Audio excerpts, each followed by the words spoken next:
하박국 선지자가 죄악과 부패와 분열과 분쟁으로 가득 찬 조국 이스라엘의 현실 속에서 하나님께 부르짖고 외쳤습니다.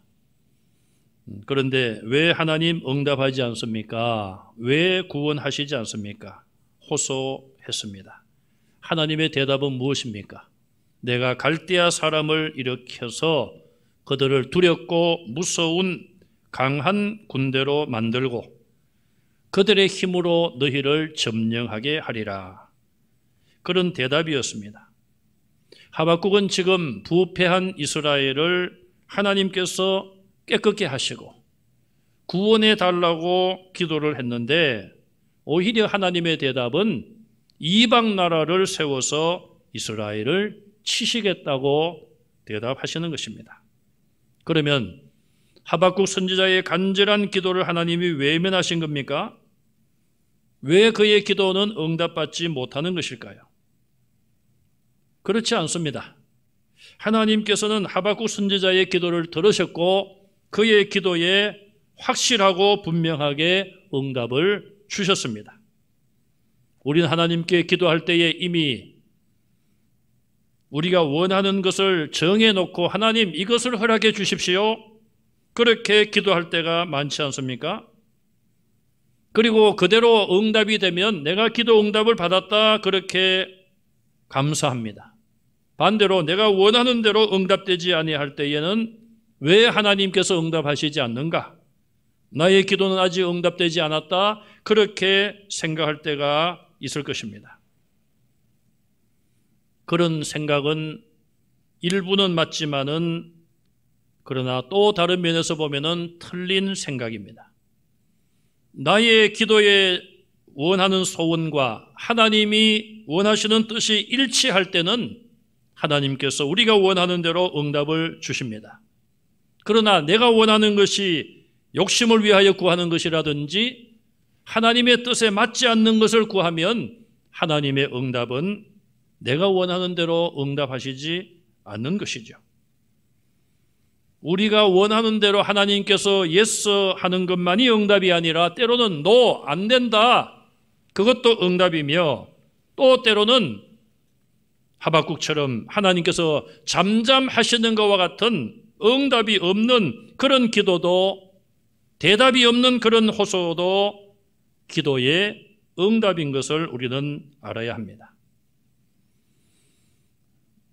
너무나 답답한 상황 속에서 부르짖어 보았지만 이방 나라를 들어서 이스라엘을 멸망하겠다. 그런 대답을 받은 하박국은 오늘 본문에서 다시 한번 하나님께 답답한 마음을 가지고 호소하고 항의하고 있습니다. 오늘 저와 여러분들이 살고 있는 현실은 어떠합니까? 우리나라뿐 아니라 온 세계 나라를 보면 과연 정의와 공의는 지켜지고 있습니까? 과학이 발달하고 사람들의 지식이 성장하고 있지만 인간의 양심은 점점 부패해지고 온갖 부정과 부패가 인간의 본성에서 나오고 있습니다.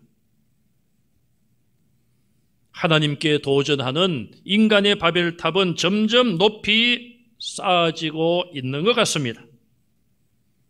이런 때에 우리 성도들은 정치적인 눈으로 오늘날 일어나는 사건을 평가할 것이 아니라 하나님께서 우리의 역사 속에 과연 무엇을 우리에게 말씀하시는가?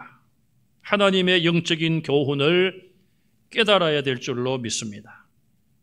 우리는 예상치 못한 일을 당하거나 또 하나님께서 우리가 이해하기 어려운 길로 인도하실 때에 잘못된 판단과 결론에 빠지기가 쉽습니다. 시편 73편에 보면 아삽의 시가 나옵니다. 아삽은 그가 처한 현실에 대하여 이렇게 말합니다. 악인이 형통하고 그들은 죽을 때에도 고통이 없고 그 힘이 강건합니다. 악인들에게는 고난도 재앙도 없습니다. 그들은 더욱 교만해졌고 강포를 일삼고 있으며 능욕을 행하고 악하게 말하며 거만하게 행동합니다. 그래도 그들은 항상 평안하고 재물은 점점 불어나고 있습니다.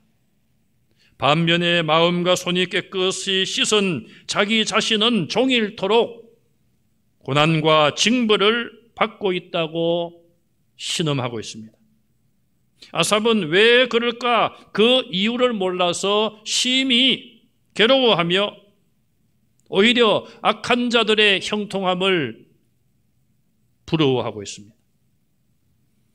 그런데 시편 73편 17절에 보면은 하나님의 성소에 들어갈 때에야 그들의 종말을 내가 깨달았습니다. 하나님의 성소에 들어갈 때 그때에야 내가 악한 자들의 종말을 깨달았습니다. 그렇게 고백을 하고 있습니다. 하나님 앞에 나아갈 때에, 거룩하신 하나님 앞에 그가 나아갈 때에 거룩하신 하나님께서 악인들의 종말을 분명히 심판하신다는 것을 깨달았다고 고백하고 있습니다. 성경은 우리가 원하는 문제에 대한 해답을 주신다기보다는 해답을 찾는 방법을 우리에게 제시합니다. 아이에게 고기를 잡아서 계속 줄 것이 아니라 물고기를 잡는 방법을 가르쳐 주라는 말씀이 있습니다. 하나님의 방법도 그러하며 그런 말은 하나님의 방법에서 나왔다고 볼 수가 있겠죠. 오늘 우리가 당한 고난에 대한 해답을 우리는 찾고 있지만 어떻게 보면은 해답을 얻을 방법을 배워야 할 것입니다. 하나님 앞에 기도할 때도 마찬가지입니다. 물론 우리가 큰 일이나 작은 일이나 기도해야 됩니다. 그러나 모든 일에 대하여 하나님 응답해 주십시오. 하나님 어떤 표시를 주십시오. 항상 그렇게만 기도한다면은 그런 기도에는 문제가 있습니다. 왜냐하면 하나님은 우리에게 어떤 일에 대해서 판단할 수 있는 양심을 주셨고 영적인 지혜도 주셨고 성령의 은사도 허락하십니다. 그러면 우리가 대부분의 문제에 대해서는 성령의 지도하심을 따라 우리는 판단하고 결정할 수가 있어야 되는 것이죠. 왜냐하면 하나님께서 우리에게 이미 판단할 수 있는 방법을 가르쳐 주시고 원리를 가르쳐 주셨기 때문에 그 방법과 원리에 의하여 판단하고 결정할 수가 있는 것입니다. 그럼 성경에 나오는 문제를 해결할 수 있는 방법은 무엇일까요? 첫째는 말하기 전에 생각하는 것입니다. 야고보서 1장 19절에 사람마다 듣기는 속히 하고 말하기는 더디하며 성내기도 더디하라고 말씀하고 있어요. 사람들의 약점은 말하는데 너무나도 빠르다는 것이죠. 하나님이 우리를 만드신 인체의 구조를 보면은 귀는 양쪽에 2개를 만들어 놓으시고 입은 가운데 하나를 만들어 놓으셨어요. 어떤 분이 그런 말씀을 하시더라고요. 그것은 많이 듣고 적게 말하려고 하나님이 그렇게 만드신 것이라 말씀하고 있어요. 만약에 귀가 있는데 우리의 입이 2개라고 생각해 보십시다. 그리고 귀는 입의 위치에 하나로 있다고 생각해 보십시다. 참 상상만 해도 웃기는 모습이 아니겠습니까? 입이 2개라면은 이쪽 말은 다른 말을 하고 저쪽 입은 또 다른 말을 할 수도 있을 것입니다. 그게 전혀 맞지 않는 것이죠. 그러니 지금 우리의 모습이 하나님이 가장 정확하고 가장 바르게 창조하신 것이고 이걸 보더라도 귀를 열어서 많이 들으라는 거예요. 귀를 열어서 많이 들으라는 거예요. 우리가 어떤 사람과 대화할 때 상대방의 이야기를 잘 들어야 됩니다. 제가 부목사로 사역하고 있었을 때에 제가 강도사로 사역할 때 갔습니다. 강도사로 사역할 때에 부목사님 한 분이 부임을 해왔어요. 그분은 목사님이니까 저보다 선배시고 나이도 많으십니다. 그러나 제가 그 교회에 사역한 지가 수년이 되었으니 그분이 궁금한 것을 저에게 물으셨어요. 질문을 하시길래 제가 대답을 합니다. 그건 이렇습니다 하고 제 생각엔 한 10 정도는 설명을 해야 되는데 한 3까지 갔나? 절반도 설명 안 했는데 그건 됐고요. 또 이거는 뭡니까? 제가 속으로 아직 남았는데 대답하고 설명해 줄 것이. 그런데 두 번째 문제를 또 내시는 거예요. 또 대답을 했죠. 그랬더니 또 한 절반도 설명 안 했는데 또 그건 됐습니다. 또 다른 걸 질문하는 거예요. 제가 속으로 참 성질도 급하시네. 그러면 뭐 알아서 하시지 왜 물어. 제 마음이 다치는 거예요. 마음. 여러분들은 그런 경험을 안 해보셨습니까? 마음이 다치더라고요. 대화란 것은 주고받는 거예요. 듣고 말하는 거고 말하고 듣는 거예요. 여러분 어떤 친구들이 좋습니까? 내 이야기를 들어주는 친구. 뭐 때로는 또 그러면은 또 나도 그 친구의 이야기를 들어주는 것이죠. 근데 그냥 일방적으로 이야기만 하는 사람은 별로 대화하고 싶지가 않은 존재예요. 기도도 마찬가지. 기도는 하나님과의 대화예요. 물론 우리가 다급할 때는 하나님께 우리의 모든 그런 것들을 다 쏟아놓고 간절하게 기도해야 됩니다. 그러나 그것만이 기도의 다가 아니라 전부가 아니라 하나님께서 내게 무엇을 말씀하시는지를 들어야 되는 거예요. 그래서 우리는 기도 시간만이 기도가 아니라 말씀을 듣는 시간도 우리가 하나님께서 내게 말씀하시는 시간으로 생각하고 잘 들어야 되는 것이죠. 또 우리는 생각을 해야 되는 것입니다. 말하기 전에 생각해야 되는 것이죠. 하나님의 말씀을 우리가 속히 듣고 말하기는 더디하라. 어떻게 보면은 기도하도 말 아닙니까? 기도하는 말도 생각해보고 말해야 되는 거예요. 성경에 보면은 성질 급한 사람들이 있잖아요. 내가 전쟁에서 승리하고 돌아가면 첫 번째로 우리를 영접하는 그 사람을 하나님께 제물로 바치겠다. 사사 중에 한 사람도 그렇게 말하다가 딸이 턱 나와서 환영을 하니까 딸을 하나님께 제물로 평생을 바쳤든지 제물로 바쳤든지 둘 중에 하나 아니겠습니까? 그러니 우리가 너무 어떤 지나치게 성급하게 말하는 것을 조심해야 되는 것이죠. 욥은 생각지 않은 고난을 당했습니다. 그냥 하루 만에 온 재산이 다 뺏겨버렸고 강도들에게 10남매가 한자리에서 다 죽었습니다. 세상에 그런 고난을 당한 사람이 어디 있겠습니까? 욥이 무슨 잘못을 했습니까? 그런데 친구들이 위로한답시고 와가서 며칠 동안 욥과 함께 금식하고 아무 말을 하지 않다가 이제 며칠이 지나니까 입을 열어 욥에게 이야기를 합니다. 뭐라고 이야기합니까? 나 같으면 회개할 것이다. 욥이 무슨 죄를 많이 지어서 그런 어려움을 겪는 것처럼 이야기하고 있어요. 욥은 자기 자신도 모르게 그 친구들과의 깊은 논쟁 속에 빠지고 맙니다. 욥기서를 읽어보면 친구들과 욥이 대화하는 대부분의 내용들입니다. 욥기 42장 3절, 욥기 거의 마지막에 가서 욥이 어떻게 말합니까? 나는 깨닫지 못한 일을 말했습니다. 나 스스로 알 수 없고 헤아리기 어려운 일을 말했습니다.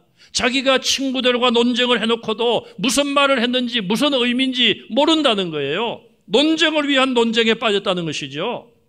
필요 없는 말을 했다는 것입니다. 그러므로 내가 스스로 거두어 드리고 하나님, 내가 내뱉은 말을 이제는 다 내가 거두어 드립니다. 취소합니다. 하나님, 회개합니다. 용서해 주십시오. 그 이후에 하나님께서 욥의 친구들의 잘못도 용서하시고 욥이 잃어버렸던 것을 다 회복시켜 주셨습니다. 말하기 전에 생각을 먼저 하는 저와 여러분들이 되시기를 바랍니다. 그것이 하나님의 뜻을 찾는 방법이에요. 두 번째, 근본적이고 영원한 원리로 돌아가야 합니다. 우리는 항상 내 눈앞에 보이는 어려움과 현실, 그것이 가장 최우선으로 생각할 때가 있습니다. 그런데 오히려 눈에 보이는 것만이 아니라 직접적인 그런 부분이 아니라 우리는 때때로 간접적으로 접근을 해야 되는 것입니다. 연합군들은 적인 독일을 공격할 때에 독일 나라와 맞서서 독일 영토를 공격한 것이 아니라 저 북아프리카에 있는 독일군을 공격을 했다고 합니다. 6.25 전쟁 때에 낙동강을 최후 전선으로 하여 부산까지 밀려갔던 우리 국군들, 연합군, 메가더 장군은 부산에 군사를 투입한 것이 아니라 인천에다가 군사들을 상륙시켜서 그렇게 전쟁을 역전시킬 수가 있었습니다. 우리는 너무 눈에 보이는 현실, 눈에 보이는 것에만 급급해 합니다. 그러나 근본적이고 영원한 원리로 돌아가야 합니다. 그것은 무엇입니까? 시편 18편 1절에 나의 힘이 되신 여호와여, 나의 힘이신 여호와여, 내가 주를 사랑하나이다. 다윗의 고백입니다. 그는 계속하여 여호와는 나의 반석이시요 나의 요새시요 나를 건지시는 이시요 방패시요 나의 하나님이시며 내가 피할 바위이시라. 구원의 뿌리시며 나의 산성이라고 하나님을 찬양하고 있습니다. 다윗은 그런 하나님을 의지하고 자랑했습니다. 그 다윗의 하나님이 오늘 나의 하나님이 되심을 믿으시기 바랍니다. 그것은 영원한 진리요, 그것은 근본적인 원칙입니다. 하나님을 나의 반석으로 나의 피난처로 삼는 한 우리는 안전하다는 것을 믿으시기 바랍니다. 그 다음에 우리는 이러한 원리를 현실에 적용해야 됩니다. 하나님이 나의 반석이고 나의 피난처고 나의 요새라면 그것을 오늘 우리의 현실에 적용을 해야 되는 것입니다. 사탄의 공격 속에서도 핍박 속에서도 성도와 교회는 오직 한 가지 원리, 가장 기본적이고 근본적인 원리, 하나님은 나의 방패이십니다. 하나님은 나의 반석이시요 나의 피난처이십니다. 여호와 외에 누가 하나님이며 하나님 외에 누가 반석이냐? 이렇게 소리쳤던 다윗, 그는 수많은 문제를 만날 때마다 이 원칙과 이 원리를, 영원한 원리를 그는 끝까지 붙잡았습니다. 마지막으로 우리는 기도하면서 모든 결과까지 하나님께 맡겨야 합니다. 여러분, 우리는 갑작스러운 어떤 목돈이 생겼다든지 또 돈을 저축한다든지 그럴 때에 은행 간판을 믿고 들어가서 돈을 맡기지 않습니까? 또 기중품이 많은 분들은 보석 같은 거 다 은행 금고에다가 맡기지 않습니까? 은행 직원을 어떻게 믿습니까? 그런데 은행 간판을 보고 은행을 보고 자기의 전 재산을 맡깁니다. 참 이상하지 않습니까? 은행이란 간판이 그렇게 우리에게 신뢰를 주고 있는데 하나님은 과연 내가 은행만큼 믿고 의지하는 분일까요? 다니엘의 세 친구 사드락 메삭과 아벳느고 우상에게 절하지 아니하면 풀무불 속에 던져진다는 걸 알고 있었습니다. 그러나 절하지 아니했습니다. 왕이 그를 불러서 한 번 기회를 주겠으니 이번에는 절하라, 그러면 살려주리라. 그러나 또 절하지 않았습니다.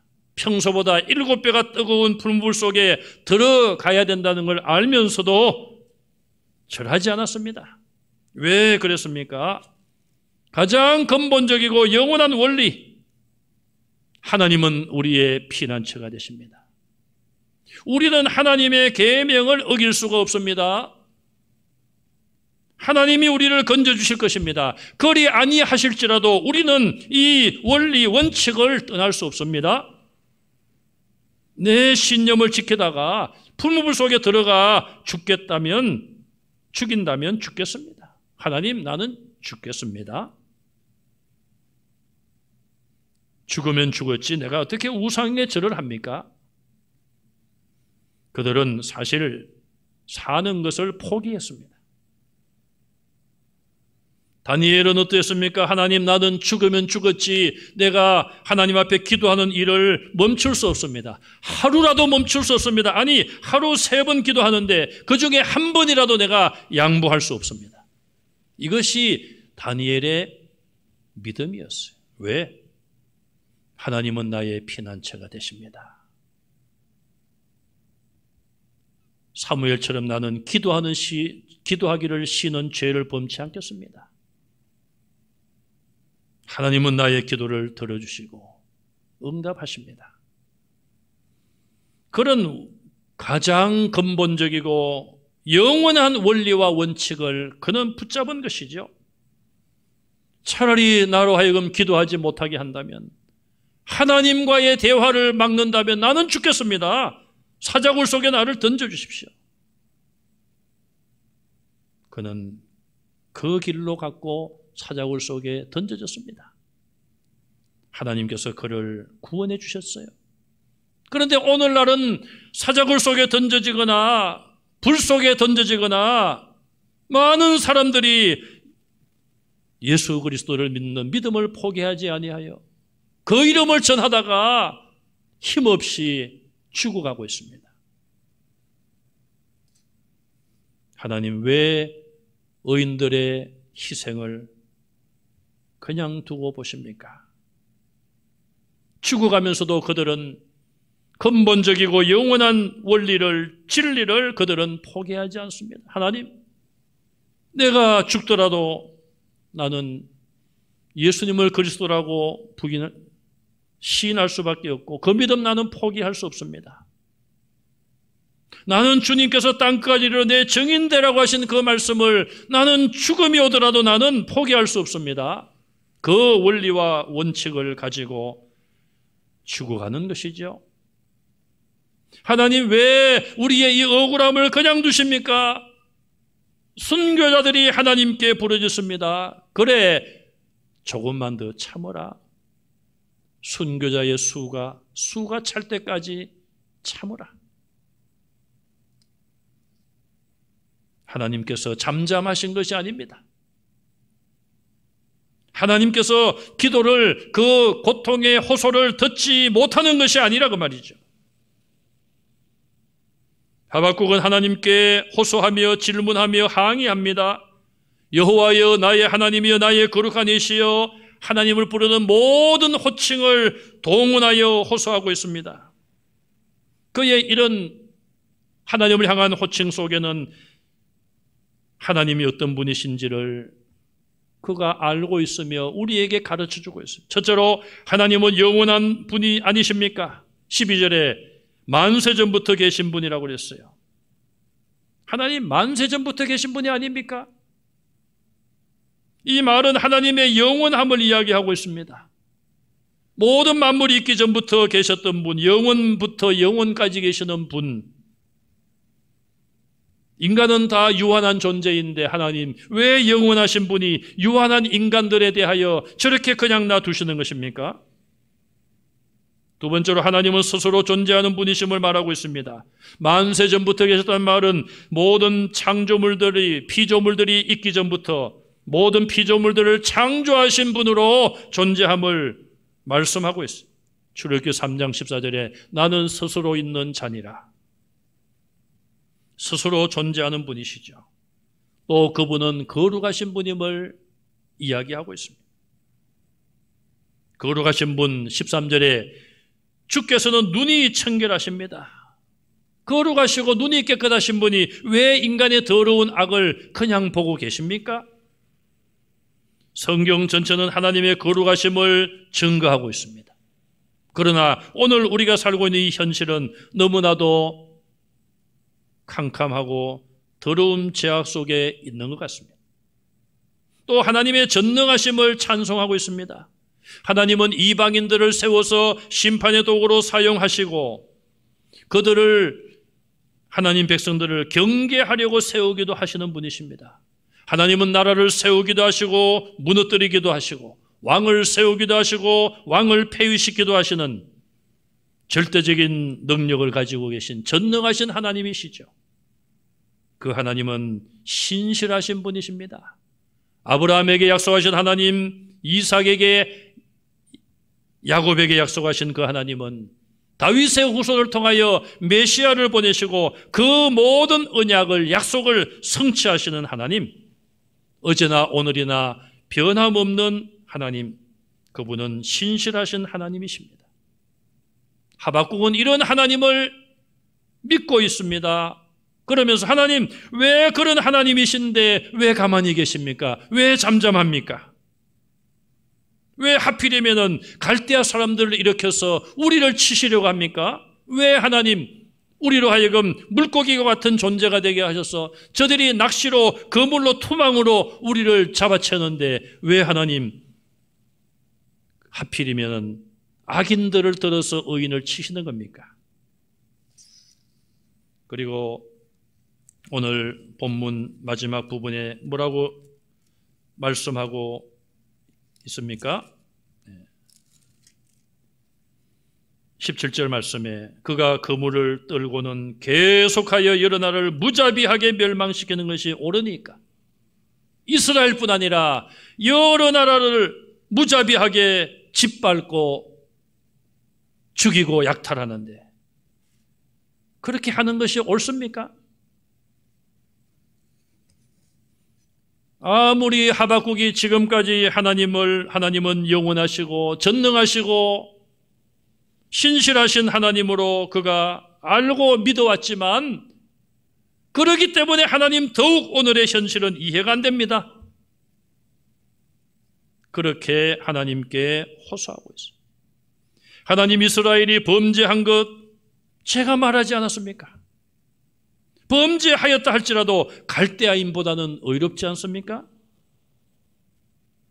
오늘 우리의 현실은 어떠합니까? 공산주의 국가에서는 예수님을 믿는 믿음을 지키다가 많은 사람들이 박해를 받고 있습니다. 하나님, 왜 의인들인 성도들이 공산주의에 의해서 박해를 받아야 됩니까? 이슬람교라든지 많은 종교들, 민족 종교들, 그런 속에서 기독교 신자들은 많은 박해를 받으며 순교의 길을 걸어가고 있습니다. 하나님, 왜 저들은 하나님 말씀대로 살지도 아니하고, 자, 인간이 만든 신을 숭배하고 우상을 숭배하는 자들인데 왜 저들의 손에 의해서 하나님을 믿는 하나님의 자녀들이 죽임을 당하고 희생을 당해야 합니까? 하나님, 왜 그렇다면 예수님을 보내서 이 땅을 심판하시죠? 하나님, 현대교회가 부패했고 예배자인 우리의 예배도 잘못되었다는 부분이 있다는 것을 인정합니다. 그런데 왜 하필이면 코로나19 바이러스와 같은 이런 세균 앞에서 만물의 영장이요 만물을 다스릴 주인으로 창조해 주신 인간들이, 사람들이 이렇게 고통을 당하고 만군의 여호와 전능하신 하나님, 거룩한 하나님 앞에 예배조차도 온전히 드리지 못하는 이런 현실을 하나님 언제까지 그냥 두시렵니까?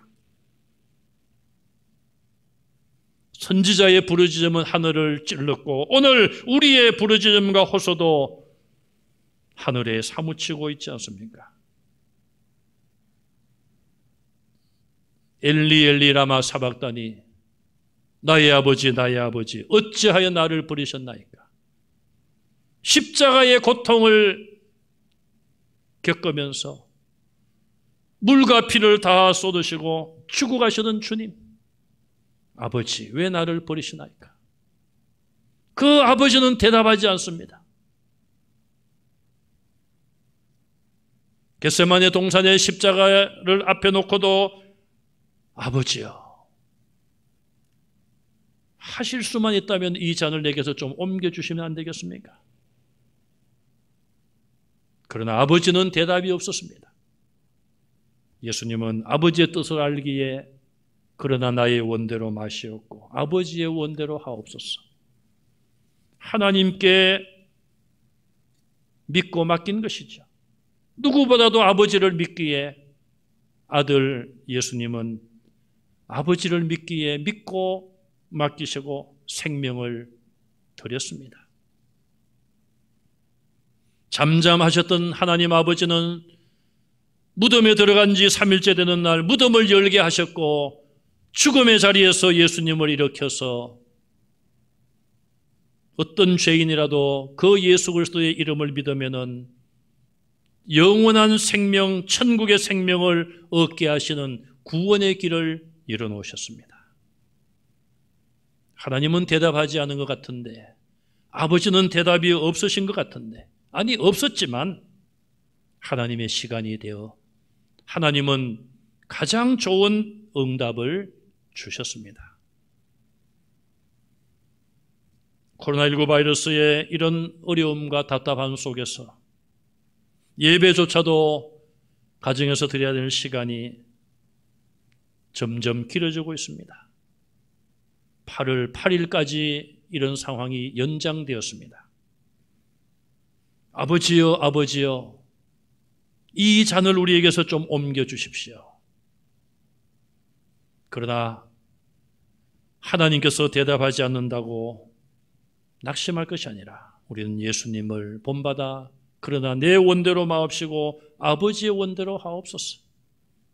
하나님, 우리가 가야 될 고난이 남아있다면 그 남은 고난의 길을 잘 감당하도록 끝까지 갈 수 있도록 힘을 주십시오. 우리의 모든 답답함을 믿음으로 하나님께 맡기고 예수님이 보여주신 본을 본받아 우리의 모든 것을 주님께 온전히 드릴 수 있는 저와 여러분들이 다 되시기를 주님의 이름으로 축원합니다.